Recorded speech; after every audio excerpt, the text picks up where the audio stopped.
So it's a PDF. Right. Yeah. All I did was I added this introduction slide that I'll use while I'm introducing you, and then you can start. We share the screen.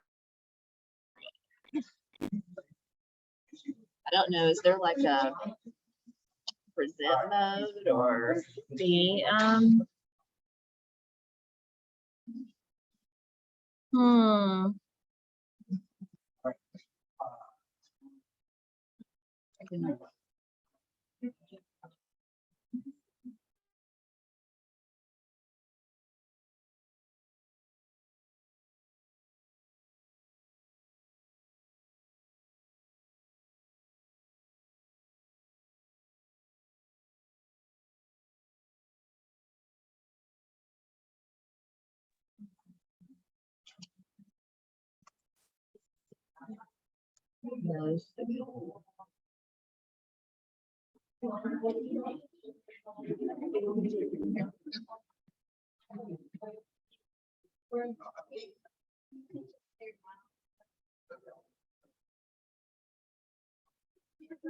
Renee probably, so I usually just unplug the HDMI.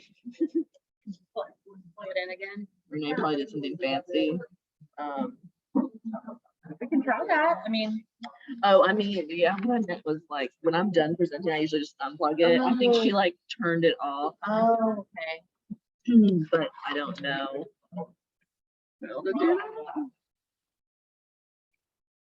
that might have fixed it.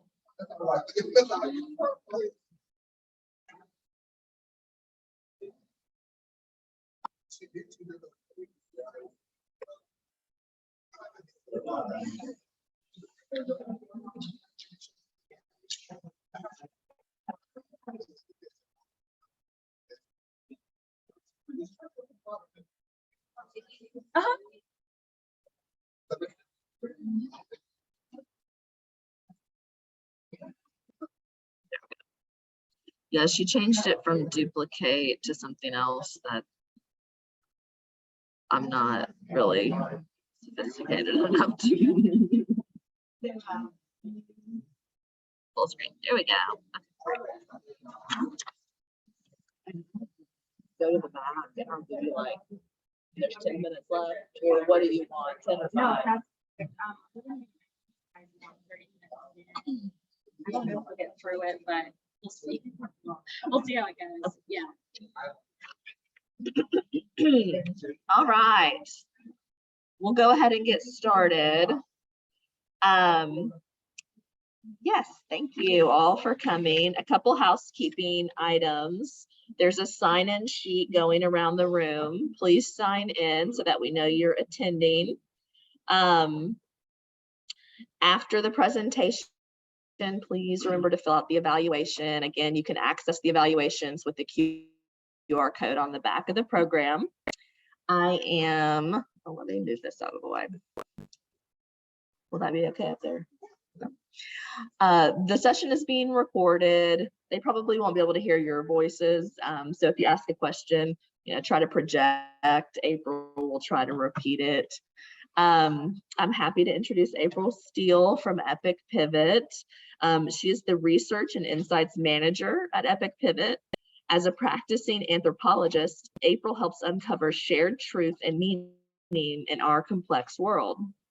Her passion for centering real human experiences through research has helped many of EpicPivot's clients uncover deep insights about their customers, employees, clients, and communities.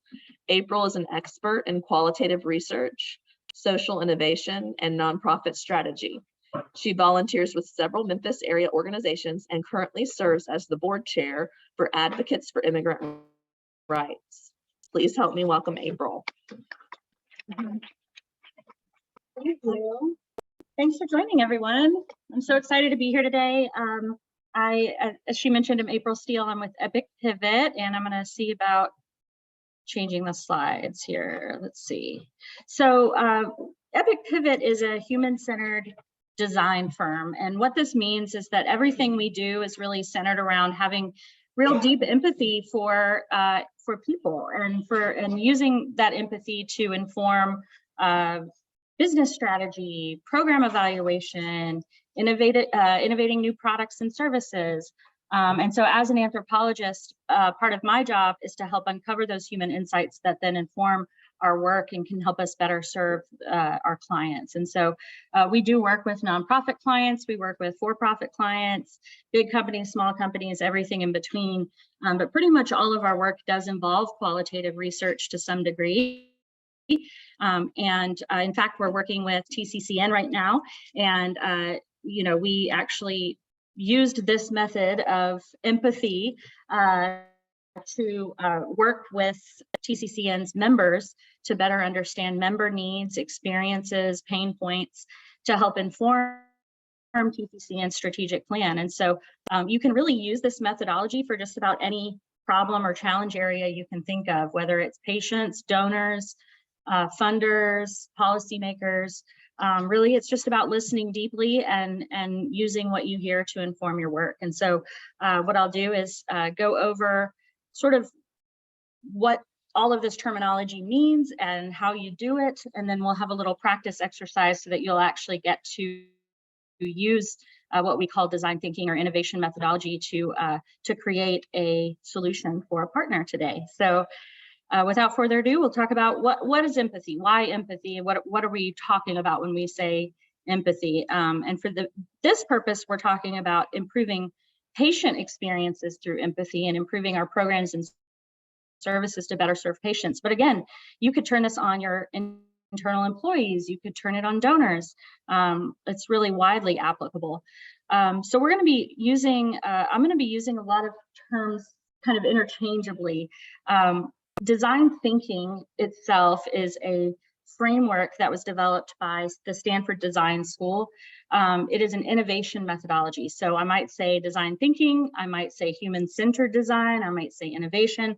All of these kind of mean the same thing. And when we say design, we're not talking about like graphic design. This was a learning curve for me when I started at EpicPivot. Design really just means the way that we structure our world. So you can design a room. Somebody had to design how these tables and chairs are set up. You can design a new product or service, for instance, a toothbrush or whatever the case may be, and you can design services and programs. And so design really applies to just about anything you can think of. And really, what somebody realized a while back, I don't know who the first person to think of this was, but they realized that in order to innovate, in order to develop new ideas, required that we find problems that haven't been solved yet. And how do you do that? You listen to people and what they're dealing with, what their concerns are. And so human-centered design is really about innovating through empathy. This quote by Tim Brown with IDEO. IDEO is commonly one of the biggest design firms in the country.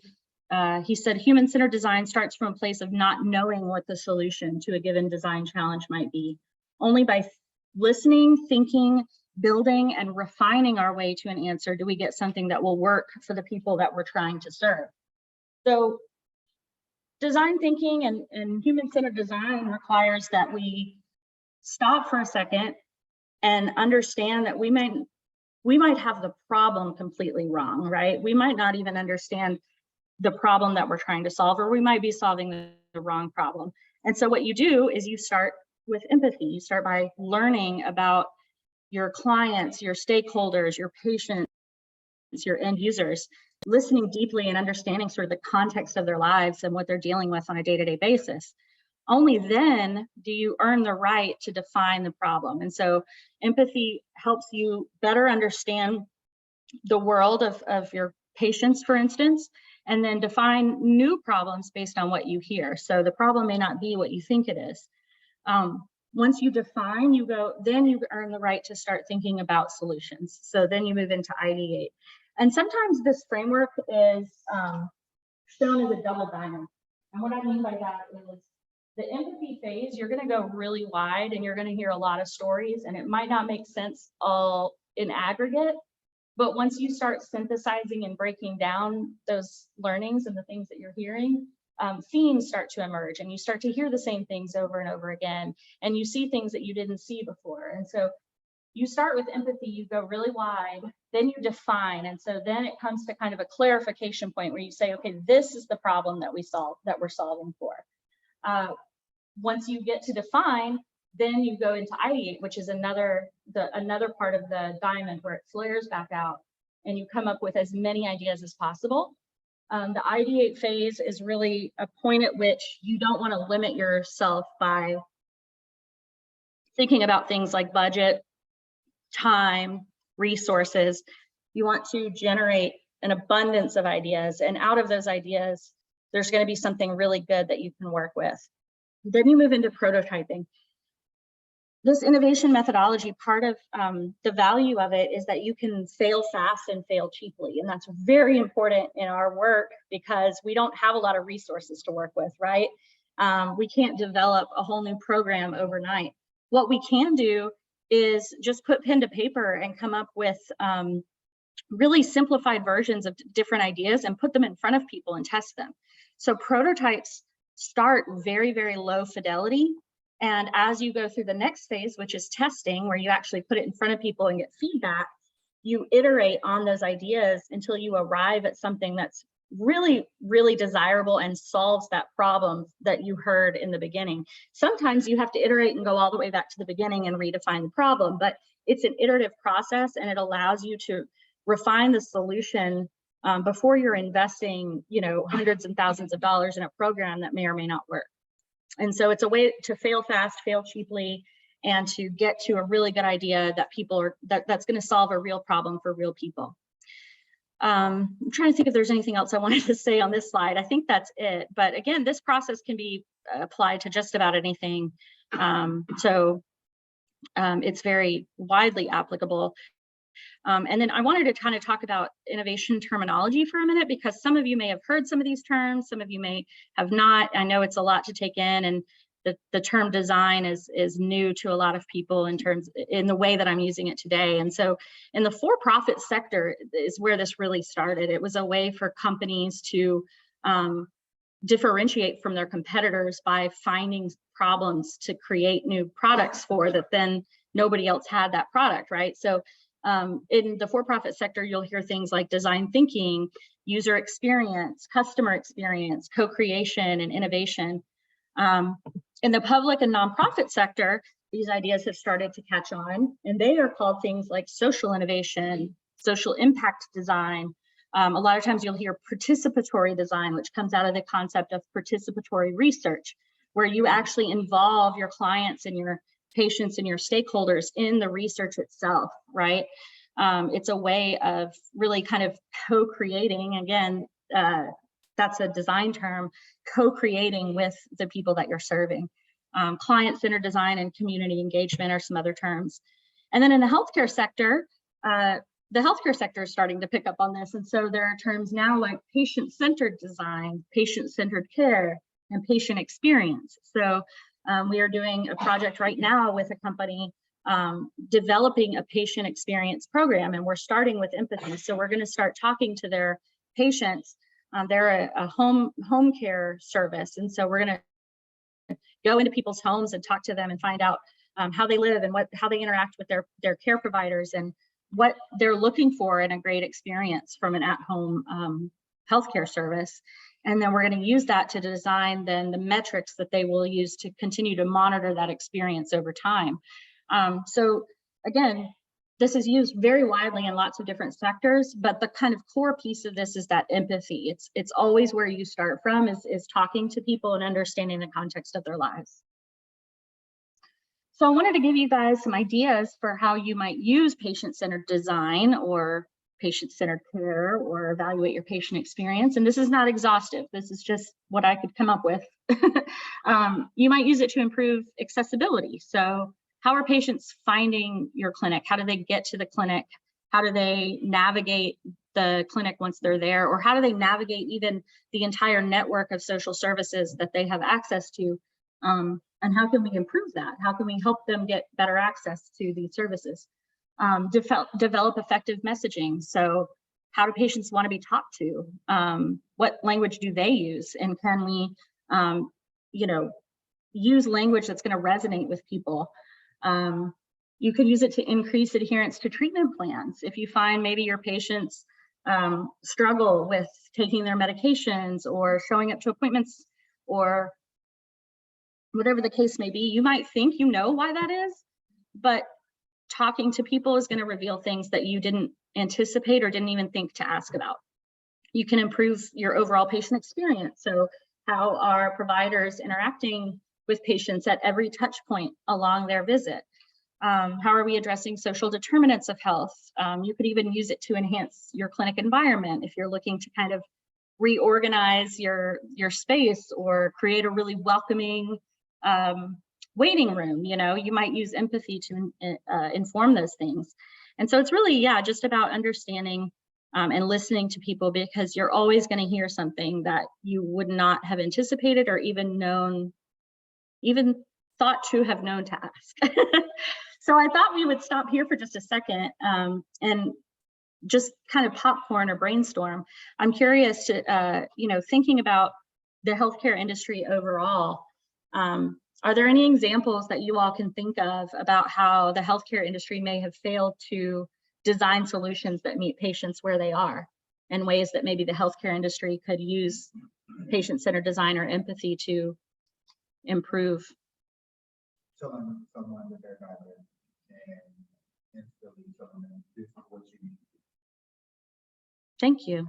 And why would that be failing to meet the patient where they are? Why would that be a poorly designed solution? Yeah, so if you tell the person, okay, you need to eat vegetables. This person might live in a food desert, and vegetables might be too expensive to afford. Mm-hmm. So you telling them that this is what you do and not understanding where they are is kind of forms for you to tell them because they're not going to be able to do it. Right. Or even understanding what healthy food is, right? My dad was diagnosed with type 2 diabetes, and I noticed he's obsessed with those pretzel popcorn bites, and he was eating them like by the handful all day long. And he thought those were healthy, right? Because he doesn't have the same context that I might have for what healthy food looks like, right? So that's a perfect example, just understanding the mindset and where people live and what they have access to. Any other examples? Thank you. Can you elaborate on that? No, probably not. Environment. I mean, it doesn't feel very welcoming. Mm-hmm. Being able to see,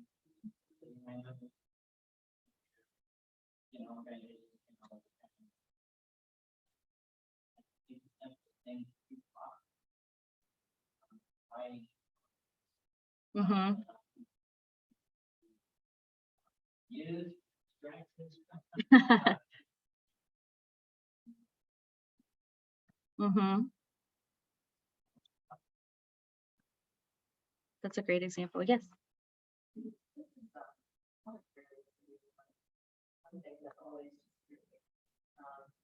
Especially when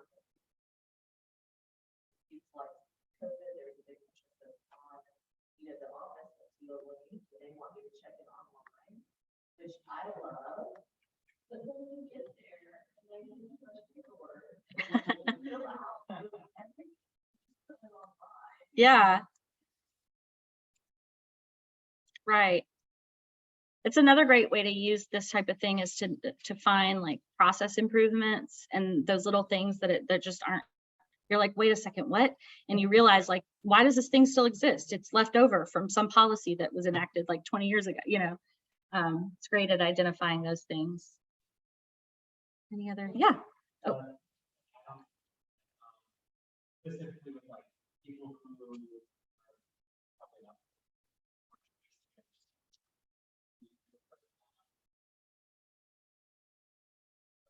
Mhm. Oh, we'll mail them to them or what email them access to like have an email Mhm. or even a work email, have internet access or something like that. And if they get something in the mail, they're typically if it's not, if it's something foreign to them, they're not. And even if we, give them a heads up, oh, you'll be expecting either a phone call from this place, appointment, paperwork, sometimes there's like this. Mhm. They don't get the phone. Right. Right. And Brooke, is that your name? I'll end with you and then we'll move on.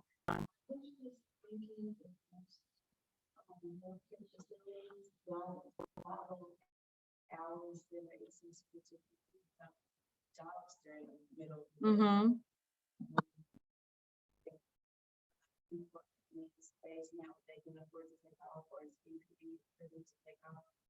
Mm-hmm. Yeah, absolutely. It's like are we even providing, like, that's an accessibility issue, right? And we might think of accessibility as transportation and then realize it's totally something else. It might be about not having a cell phone or a computer at home or something along those lines.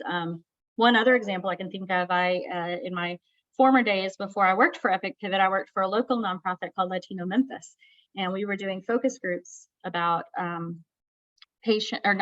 student advocacy and parent advocacy. So this state organization had come in and they were looking at what do parents and students need to better advocate for themselves in the educational environment, and what are they not getting from their educational environment that could improve these disparities that we see along racial and ethnic lines, right?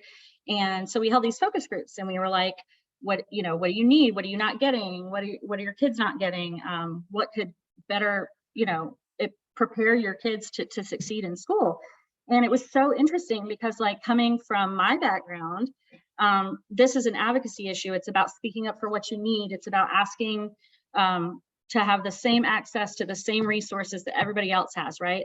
Well, these parents, a lot of them came from countries where most people don't get a high school degree. You have to pay for it. It's not accessible. It's only for the privileged, and the education systems were really poor. So they get to the US and they're elated. They couldn't be happier with our education system. They're so excited that their kids are going to school and learning. And they also had a very personal responsibility for ensuring their kids succeeded. They felt like it was on them. And so telling them to go, cause a ruckus at the school to advocate for themselves, that's not going to work for that population, right? Like, they're coming at it from a totally different space. And so providing resources for different populations you have to meet people where they are and understand where they're coming from, or it's not going to work. And so I could come up with 100 million examples, but it's just so important to talk to people, especially when your patient populations don't look like you yourself or your staff, right? So how do you do empathy? This is, you can do it a lot of ways. So I'm going to start very general, and then I'll give y'all some specific methodologies. Empathy, I think we all kind of could probably define this term off the top of our heads, but it's really the ability to understand and share the feelings of another at a personal level, and really be able to kind of put yourself in their shoes and understand where they're coming from. And so we recommend kind of going through this 4-step process. It's not always this way, but you do want to start with some planning to understand who do you need to talk to, what are you trying to learn. And then before you actually start talking to people, if you can, and you have the luxury of time, immerse yourself in the environments that people are hanging out in, observe their actions and behaviors and their environments, and then engage by talking. And so the planning stage really just involves thinking about who you need to empathize with and what you want to know. So who are the most important stakeholders? Are they your patients? Are they partners? Are they donors? Who interacts with your product or service most often? For another example, we did a program evaluation for a local nonprofit called Jewish Family Services. And so in addition to talking to the clients of those programs, we talk to rabbis because they have direct access to the people in the community. We talk to staff, and it really helped us better understand kind of the landscape of services and what the needs were. And it was interesting too, because we found actually, the rabbis are like the first line of defense. When people need something or they're struggling, they'll go to their rabbi first. And the rabbis were only referring to Jewish family services for the 2 or 3 programs that they knew about. They didn't understand that Jewish family services could refer out to like 100 other non-Jewish programs throughout the city. And so it was really interesting because it's like the rabbis had they had their finger on the pulse of the community, and they really deeply understood the needs, but they didn't know where to send those people. Jewish family services knew where to send those people, but they didn't have their finger on the pulse of the needs, right? So that helped us identify that disconnect and recommend that they get together more often and collaborate.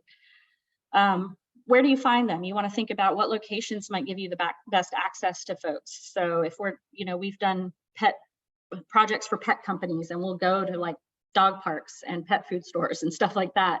Where do they live, work, and hang out? A lot of times going to the environments where people are in their day-to-day lives will tell you a lot about them. And then what do you want to know? So this is just more generally like, what do we need to ask about? And we'll get to like how to do an effective interview in just a moment. But this immersion and observation is really key, and something that you can do empathy without it. And we often do, especially during COVID. I think most of our work was like Zoom interviews over the phone. But as much as possible, like getting out into quote unquote the field, as anthropologists call it, is really valuable and will give you a really kind of firsthand perspective in a way that just talking to somebody over the phone would not. And watching what people are doing in sort of a natural environment is probably the most pure way of understanding human behavior. Surveys are, they're good for certain things, like, whether you're using qualitative or quantitative. Surveys can help you get, if you're familiar with reliability and validity, surveys are highly reliable and repeatable, but do they measure real human behavior? Sometimes not, depending on how complex what it is that you're asking. So observation is really kind of the purest, most reliable form of getting real answers. Even sometimes when you ask people in an in-depth interview, they're not, the closest you can get to the moment of experience is what you want. How are they doing it? Are there emotions involved? Why do they appear to do what they're doing? I often say, I think one of the best ways to describe it is like to go in or to look at your challenge as though you're an alien from another planet and you're observing this new community or culture for the very first time. You want to go in with that beginner's mindset and assume you know nothing and look at everything and be like, why are they doing that? Why are they doing that? And then when you talk to them, ask why? Act like you're a 3-year-old that doesn't know how the world works. You want to dig for the why. So you ask really open-ended questions that invite rich stories. You wouldn't say to a patient, how would you evaluate your experience the last time you came to visit? You would say, tell me about your first visit at our clinic. You want to ask like really open-ended questions in a very casual way. You want to build rapport and have just a naturalistic conversation. You're trying to get to know somebody. You're trying to get them to open up to you. So you start typically with really easy questions like, tell me about yourself. Tell me about your family. Where are you from? And then you go into kind of the more in-depth questions. And then what you're looking for are opportunities to probe deeper, because you're looking for those things that you didn't think to ask, right? So you're asking these big open-ended questions, letting the person tell you what's important to them. And then you're building on that. You're saying, oh, tell me more about that. Like you mentioned that this made you really frustrated. Like, tell me why, what happened that made you so frustrated? That's what you're looking for. So some common methodologies that we use, and there are others, but typically we rely a lot on in-depth interviews because they're easy to do. A lot of them, you can do them over the phone. It really allows for that deep exploration with participants. We usually do them in about an hour so that you do have time to build rapport with people over an hour and get them to open up. Shadowing and ride-alongs are really cool. If you can do them, like imagine what you could learn if you went with a patient along their entire journey from their home to the clinic to whatever else they're doing throughout the day, like how are they getting there? What are they experiencing? You know, are they taking the bus? Are they having to get a ride? Like whatever the case may be. And so we do ride along sometimes for certain reasons, just to kind of get that day in the life. Focus groups provide great understanding of group perceptions through discussions around a single topic. And so focus groups, typically you want a pretty homogeneous group for focus groups so that people are comfortable talking. So like if you're doing a focus group on health issues, I wouldn't have a group of mixed men and women, because there might be issues that women might not feel comfortable talking about in the presence of men, and vice versa, especially with things like sexual health, for instance. So you want homogeneous groups of people who feel like they're kind of understand one another. On-site observation, again, provides an unfiltered kind of real world look. Intercept interviews are great for like really quick and dirty research. Like if you don't have a lot of time, you could go into if you have a waiting room at your clinic, just like spend 5 minutes with 10 patients. Like you're going to learn a lot just by doing that, right? And it's not going to take a lot of time. And then community charrettes are sort of, this is kind of a community engagement / research strategy. So you're kind of getting various stakeholders together in a room and getting them to talk to each other about an issue. And you're going to learn a lot, but they might also, you know, get something done in the process or help you better understand a problem. And so this is kind of on a spectrum. It's not either or, but generally the longer you spend with people, the deeper insights you're going to get. But obviously you're limited in how many of those you can do. Whereas like intercept interviews, you can do a ton of those in a short amount of time, but you're not going to get that depth of storytelling that you would with an in-depth interview. Let's see. Oh, what time am I supposed to end? We're at 5:15. Oh, okay. We got time.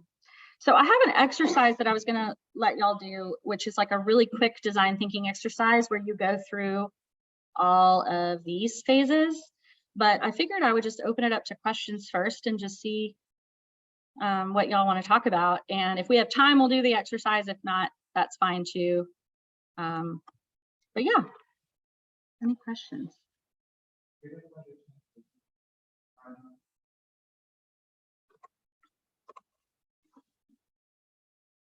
No? Okay.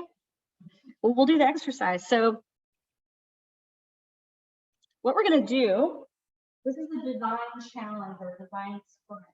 So we're going to do human-centered design with each other. And I think the point is, some of y'all might have to distract me first. We can do that. Or I might just be a teacher.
If you don't have a plan, you can follow along on the screen. I should have just given everybody the sheet and then y'all front read the scratch paper, but that's okay.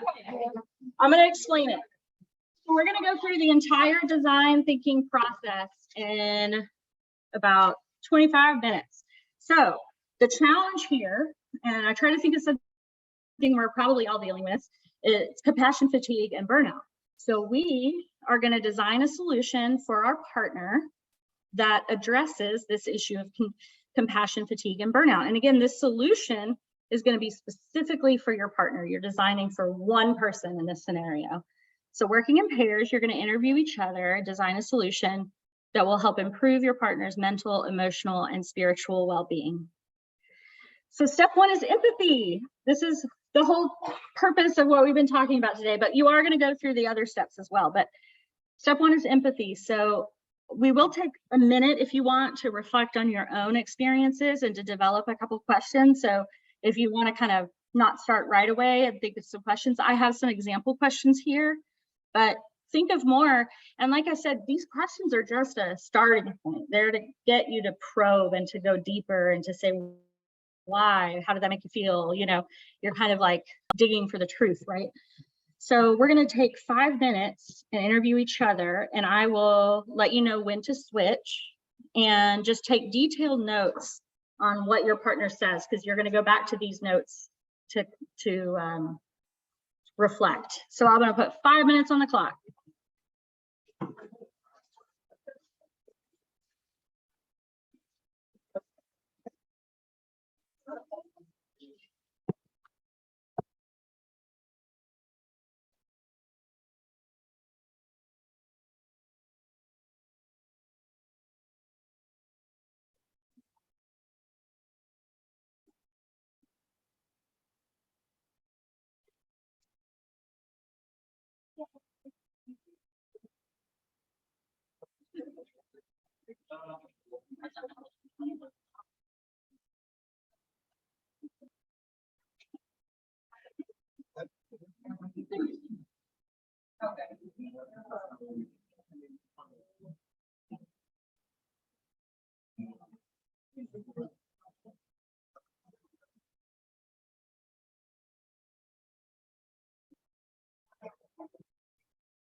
Got about 1 minute and then we'll switch.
All right, whenever you wrap up your thoughts, switch.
all the time. Okay. I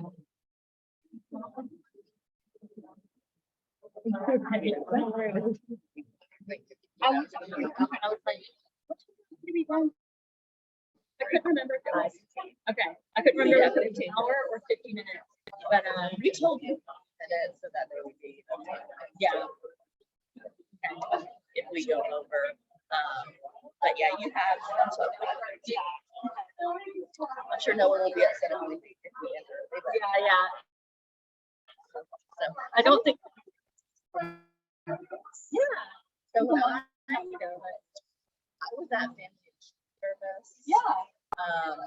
And I actually supervised nine. Oh, yeah. I think right before I left. Or right after. But like I knew her, but I didn't really work with her. Okay. So yeah, that's cool then. And Jeremy, did you know him? Yeah. Yeah. And Cynthia. Oh yeah, Maggie Young, or I think that's how you pronounce her name. She was our board chair for a long time, and then I think Mauricio hired her or something after I left. I loved Cynthia. Those were the main. Cynthia and Jeremy were the main contacts I had as far as like any admin, related things with the grant, and then of course supervising Diamond. For a while, we also had Edith Salazar there too. So Diamond's actually going to be here. Oh, that's cool. Because Family and Children's Service is one of our exhibitors, so she'll be here. Cool. So that's awesome. Small world. Yeah. That's very cool. They're a great organization. We went there for Siphon a couple times. Yeah. That's cool. She said that they had to close during COVID for a while. Yeah. That's hard. And then I think I quit right before that. Okay. Or left. But yeah, I loved working there. But I mean, nonprofit work is hard. It's really hard. Thanks. I'll give y'all about one more minute.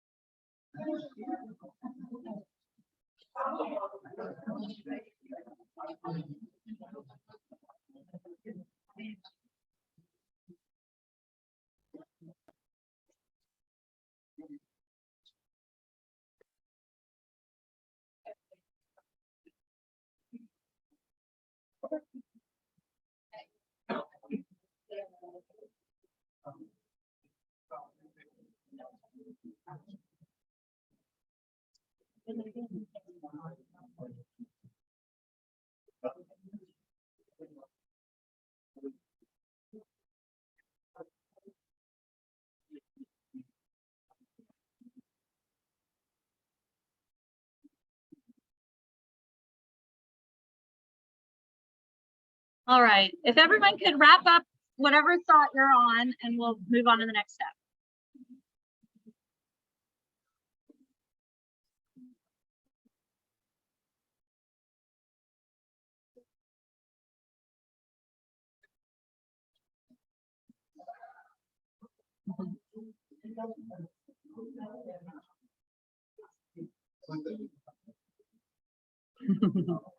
I'm so excited to see everyone so engaged with each other. I think there's a lot of empathy happening in the room, and I love it. I love it. So what we're going to do now is define.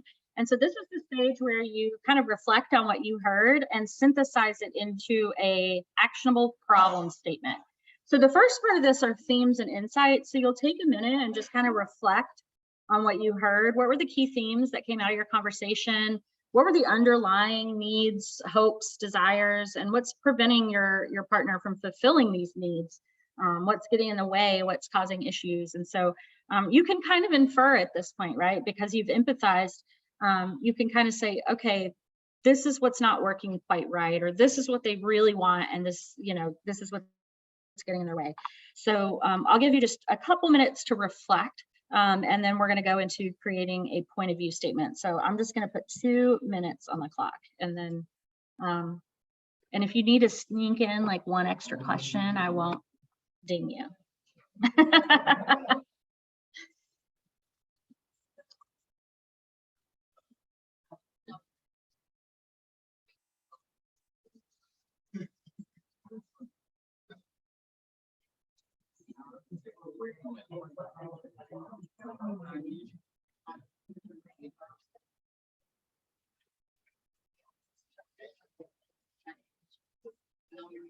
All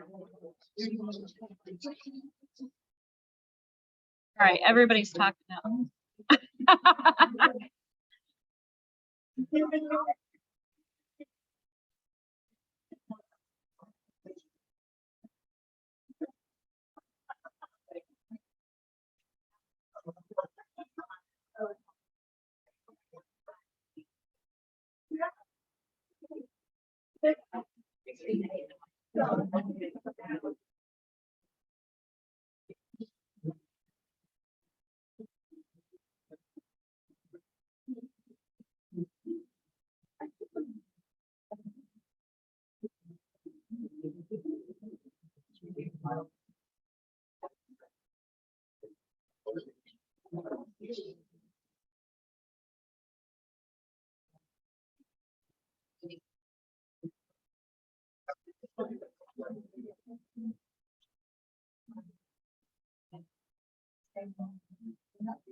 Got about 15 seconds.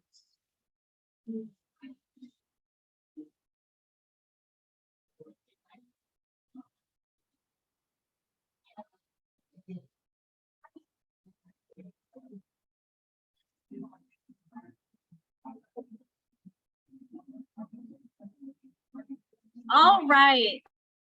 I'm sorry we're moving through this so quickly, but I do want to get to the next step real quick. So what you're going to be doing, based on what you heard, is creating what we call a point of view statement. And so you've got sort of this Mad Lib on the sheet or up here on the screen.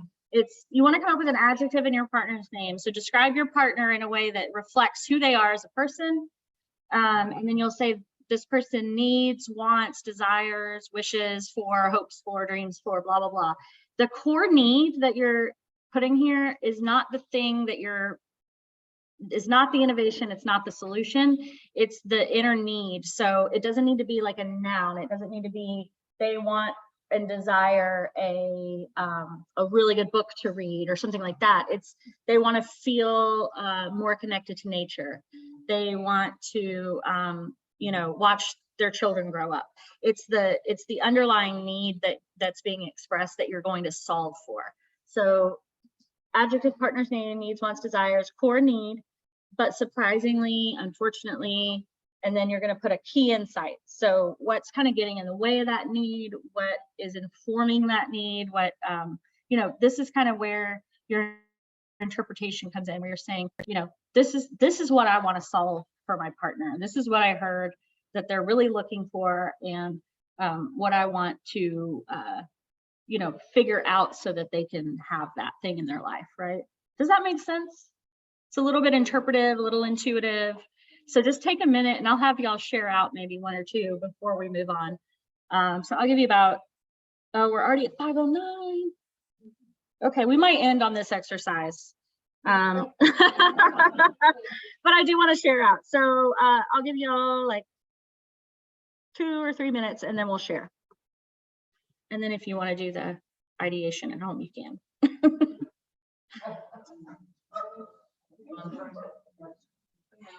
You're still at the point of view.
All right, let's wrap up.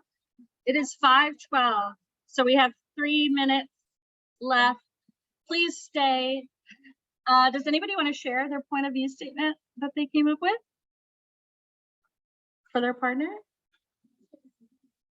Yes.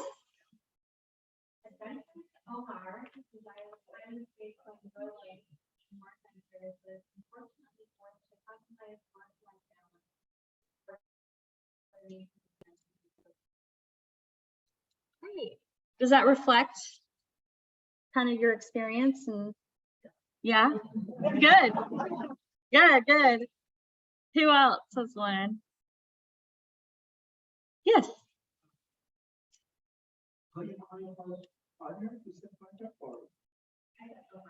Oh, so my name. We both share some of the same line of work. She does like screening for new patients and go through the whole process of filling out application and all that. And she feels that even though it's very fulfilling, it's overwhelming. And I think it's especially at the end of the day, going home and then straight to bed. So I'm asking her, what she does to reviews or she goes to church, and that helps a lot. But we love it. Yeah, that's what you no. in the line of what you. Yeah, absolutely. That's a key insight. So it's like, I think in a lot of our work, and this is kind of what an insight is when you have that kind of aha moment. It's kind of amazing that what we do is so important. What y'all do is so important. I don't do it. Y'all are doing it. What y'all do is so important, so fulfilling.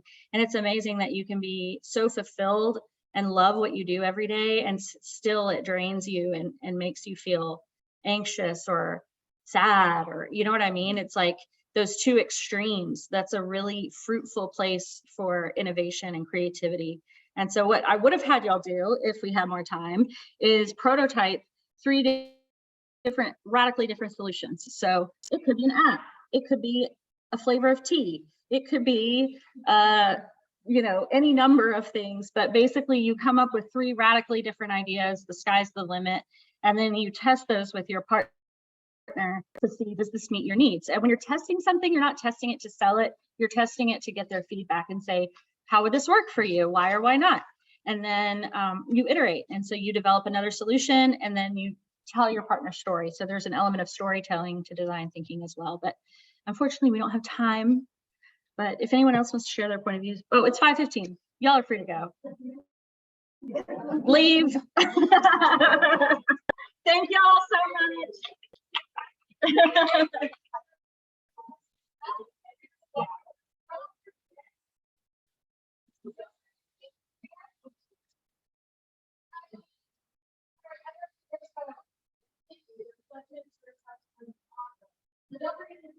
QR code in the back of the program, this is further for the session, let's know what works for you.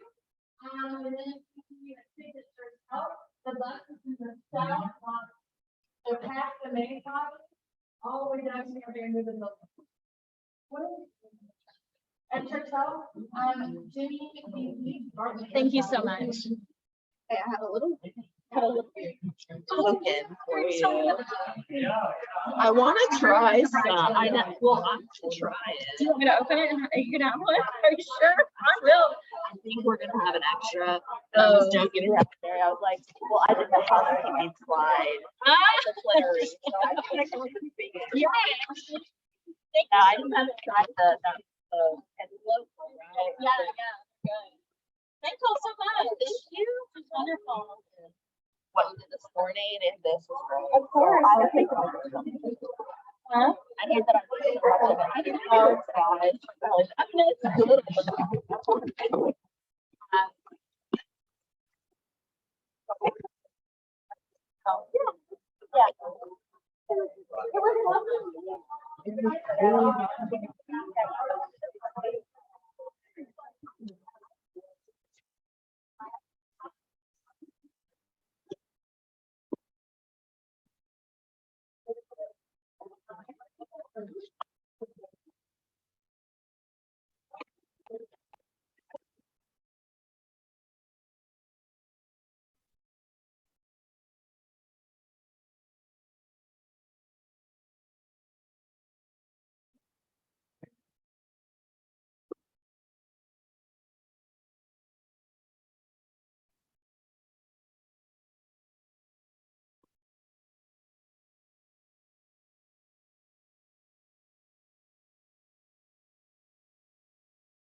I took everything.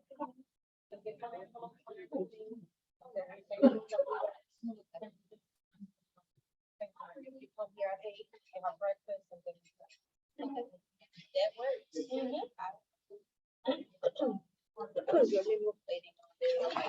You guys, you're going in your own bar, right? You're going in your bar.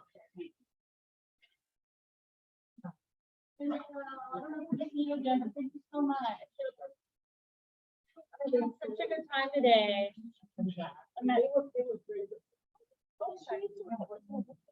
She told me that, I was like, really?